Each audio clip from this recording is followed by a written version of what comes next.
আমরা আবারও বলছি, নির্বাচনের রোড ম্যাপ কিন্তু দেওয়া হয়েছে। বিএনপি যেটা চাচ্ছেন হয়তোবা যে এক্সাক্ট একটা ডেট চাচ্ছে, আমরা কিন্তু বলে দিয়েছে, ইন্টারিম গভর্নমেন্ট বারবার বলেছে যে নির্বাচন এই বছরের ডিসেম্বরের মধ্যে যদি পার্টিগুলো, সব পলিটিক্যাল পার্টিগুলো মনে করে যে কম রিফর্ম করে তাড়াতাড়ি ইলেকশনের দিকে দেশ ধাবিত হবে, তাহলে এটা ডিসেম্বরের মধ্যে ইলেকশন হবে।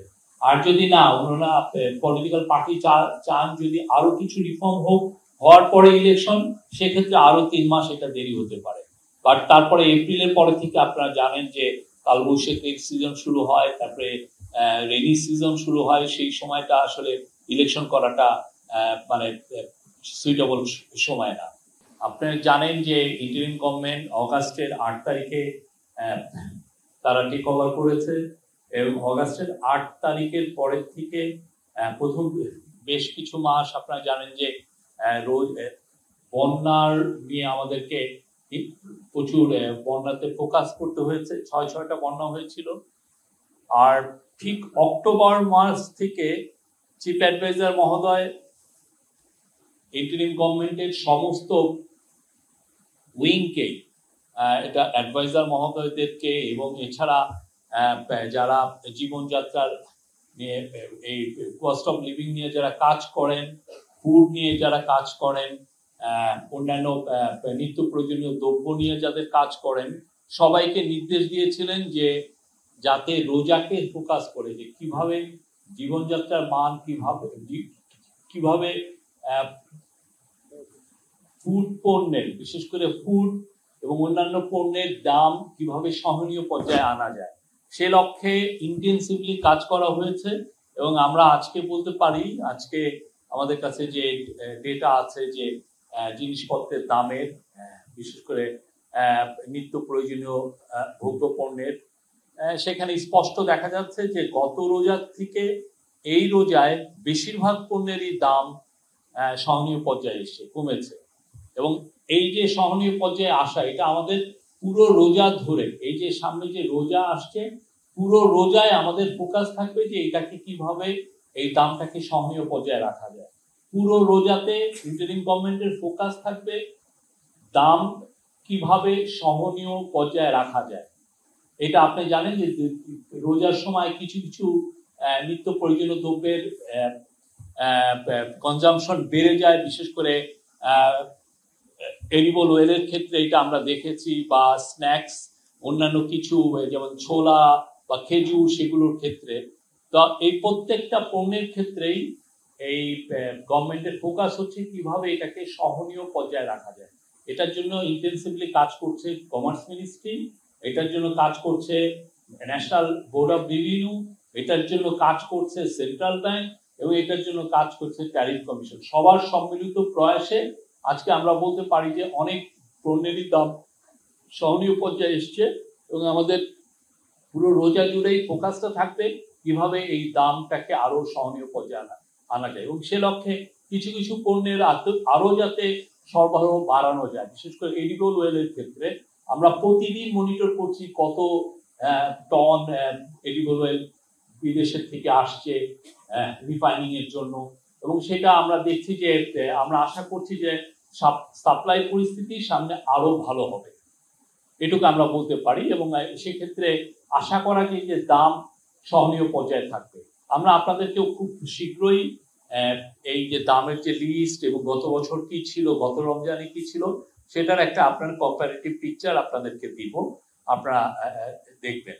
সোশ্যাল মিডিয়াতে একটা বিষয় লক্ষ্য করছি যে পিরোজপুরে 5টি বাস রিকুইজিশন করে আনা হয়েছে, এবং এক ধরনের অ্যালিগেশন আসছে যে পিরোজপুরের যে ডিসি, যে ডিস্ট্রিক্ট কমিশনার মহোদয়ের যে অফিস, এটা রিকুইজিশন করতে হেল্প করেছে, এবং পুরোপুরি এইটার কিছু অ্যালিগেশন আমাদের উদ্দেশ্য করেও বলছে যে এই ক্ষেত্রে ইন্টারিম গভর্নমেন্ট এখানে হয়তোবা এই বাসগুলো রিকুইজিশন করতে হেল্প করেছে। আমি এখানে দ্যাটকন্টে বলবো যে আমাদের এখানে ইন্টারিম গভর্নমেন্টের এখানে কোনো রোল নাই।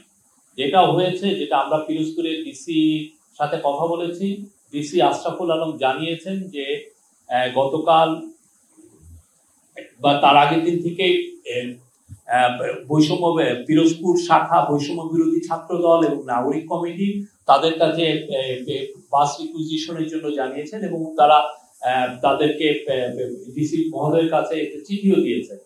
এবং সাথে যেটা হয়েছে যে তারা যারা আহত হয়েছিলেন জুলাই আগস্টের গণঅভ্যুত্থানে এবং যারা দুইটা নিহতদের পরিবার তারা সবাই এসে তাদের কাছে রিকোয়েস্টটা করেছিলেন। সেই রিকোয়েস্টের প্রেক্ষিতে এবং এক ধরনের প্রেশারের প্রেক্ষিতে তারা 5টি বাস রিকুইজিশন করাতে হেল্প করেন, কিন্তু এই বাসগুলোর কোনো ধরনের কোনো পেট্রোলের খরচ বা এটা যাতায়াতের খরচ কোনো খরচ এই ডিসি অফিস থেকে দেওয়া হয়নি। এখানে কোনো মনিটরিং ইনভলভমেন্ট ডিসির কর্তৃপক্ষের মধ্যে ছিল না। এবং আমরা দেখছি যে এই ধরনের ঘটনা আরো কোথাও রিপিট হয়েছে কিনা। বাট এইখানে আমরা বলছি, আমি ক্যাবিনেট সেক্রেটারির সাথেও কথা বলেছি, এই বিষয়ে ইন্টারিম গভর্নমেন্টের কোনো রোল নাই। ইন্টারিম গভর্নমেন্ট এখানে কাউকে, ইন্টারিম গভর্নমেন্ট মনে করে সমস্ত পার্টির জন্য সে লেভেল প্লেইং ফিল্ড তৈরি করছে, যাতে সুন্দর একটা ইলেকশনে, সুন্দর ফ্রি অ্যান্ড ফেয়ার ইলেকশনে সমস্ত পার্টি পার্টিসিপেট করতে পারে। আমাদের এটা হচ্ছে আমাদের মূল দায়িত্ব। আমরা সমস্ত পার্টির কাছে আমরা সমান।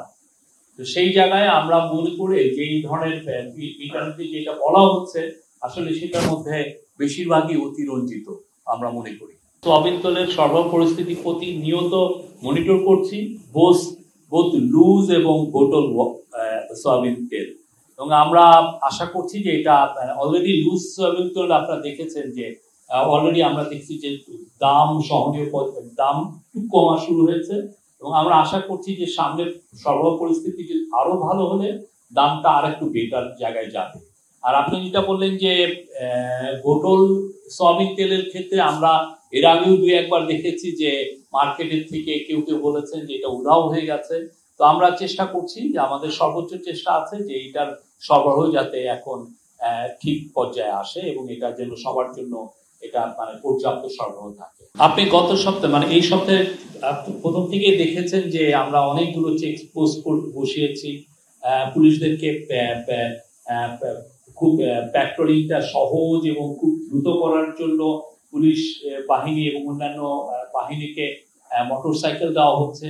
আমাদের পেট্রোলটাও জোরদার করা হয়েছে পুরো সারা বাংলাদেশে। আমাদের হোম অ্যাডভাইজার মহোদয়, হোম সেক্রেটারি, পুলিশের চিফ, ডিএমপি চিফ, ওনারা বিভিন্ন জায়গায় সফর করছেন, সবার সাথে কথা বলছেন এবং আমরা মনে করছি যে আইন শৃঙ্খলা পরিস্থিতি পুরো রমজান জুড়েই আরো ইমপ্রুভমেন্ট আপনারা দেখবেন, এটা আমাদের আশা। উপদেষ্টা মহোদয় তার ফেসবুক পেজে একটা ব্যাখ্যা দিয়েছেন, আমি এইখান থেকে এর থেকে কোনো আমার এখানে নতুন করে অ্যাড করার কিছু নাই। এটা ওনার একটা ডিজি মহোদয়ের একটা ব্যক্তিগত একটা ডিসিশন, আমি এই বিষয়ে আসলে মন্তব্য করতে পারি না। আর কিছু কিছু বিষয়ে অলরেডি মানে আমাদের অ্যাডভাইজার, সংস্কৃতি অ্যাডভাইজারই অনেক কিছু এক্সপ্লেন করেছেন। উনি 6 মাস আমাদের সাথে ছিলেন, এটা একটা আমাদের জন্য অনার। উনি খুব নামকরা নাট্যকার, উনি আমাদের খুবই মানে নাট্যাঙ্গনে উনি খুবই একজন সেলিব্রিটি। উনি আরো বাংলাদেশকে নাটকে আরো নতুন নতুন বাংলাদেশকে আরো সমৃদ্ধ করবেন, এটা আমরা আশা করি।